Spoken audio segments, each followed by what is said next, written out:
3, 2, 1, action. Halo, perkenalkan kami dari kelompok 2 dari kelas bisnis luar B, dan hari ini kami akan mendiskusikan mengenai salah satu video yang telah diberikan kemarin, yaitu mengenai constructive feedback.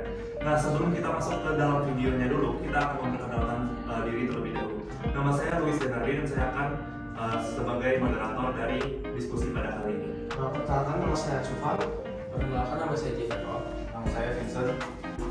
Nama saya Joshua. Nama saya Charlie. Nah, selama di video yang kita tonton pada saat itu kan diperlihatkan bagaimana sih kita perlu melakukan constructive feedback dengan efektif. Tentu saja ada beberapa hal yang bisa kita pelajari dari video tersebut, baik dari professional ethics-nya, hal apa yang harus dihindari, dan lain sebagainya. Nah, untuk diskusi hari ini kita akan mulai dari Vincent dulu. Saya ingin nanya nih, untuk unsur-unsur professional ethics kan kita udah pelajari di pertemuan yang lalu. Hal-hal apa aja atau unsur-unsur apa aja yang bisa yang akan muncul sih di video tersebut? Nah, di video tersebut kan kita bisa lihat ada dua orang yang saling berkomunikasi. Menurut aku, professional etik yang muncul di video tersebut ada tiga, yaitu attitude, communication, dan juga respect. Yang dimana pada proses komunikasi tidak ada yang menyala di saat salah satu sedang berbicara.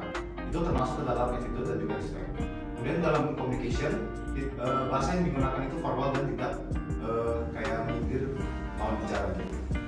Saya setuju sih kalau dari hal-hal yang sudah dibicarakan Vincent itu, memang professional ethics itu tuh hal-hal yang memang diterapkan di video tersebut, seperti misalnya communication, ada juga attitude, dan juga cara bicara lah ya kita bisa bilangnya.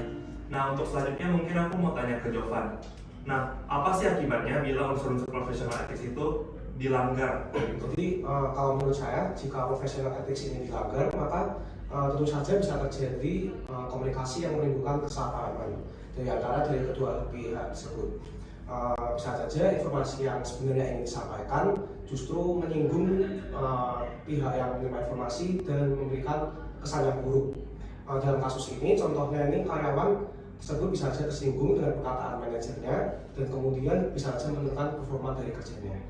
Berarti di sini lebih disebutkan bahwa miskonsepsi ini tuh bisa menyinggung karyawan dan hal-hal seperti itulah yang pastinya akan berakibat buruk untuk kinerjanya dan lain sebagainya ya. Nah, ini kan udah kalau dilanggar nih, kalau dipatuhi itu bisa apa aja sih? Mungkin aku mau minta pendapat untuk Angel.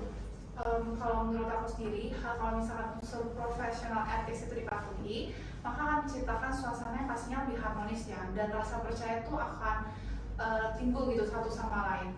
Nah, kalau misalnya permasalahan yang didiskusikan itu juga dapat tersampaikan dengan jelas jika kita menggunakan bahasa yang tidak menyinggung satu sama lain. Itu aja sih, guys.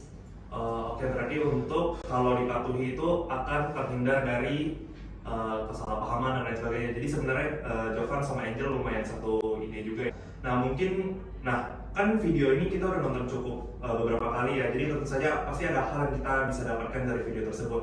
Aku mau tanya untuk Jeffro, mungkin ada pendapatnya mengenai video tersebut atau apa aja sih yang bisa dipelajari dari video tersebut?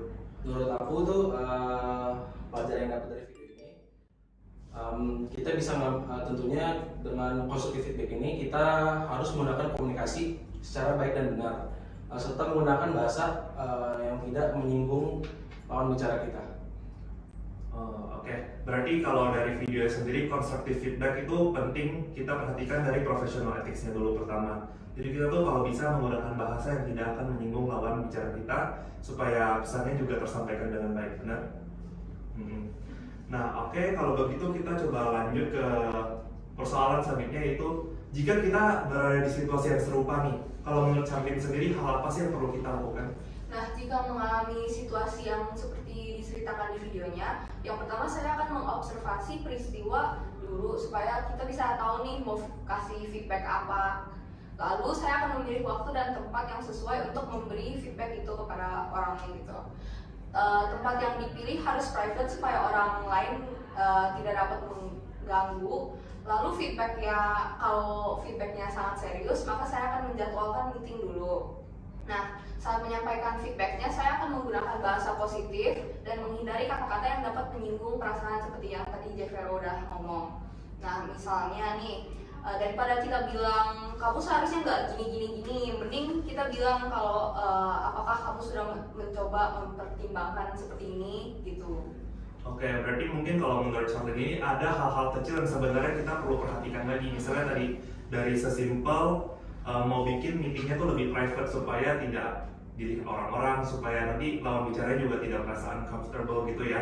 Jadi kalau di sini kalau bisa saya simpulkan dari pendapat kita semua, menurut kita tuh sebenarnya constructive feedback tuh bisa banget kita lakukan. Cuman ada beberapa hal yang perlu kita perhatikan, misalnya cara kita berkomunikasi, pemilihan kata-kata, dan lain sebagainya. Jadi simple details yang kayak tadi mau lebih private atau lain sebagainya itu juga menjadi suatu hal yang bisa dipertimbangkan.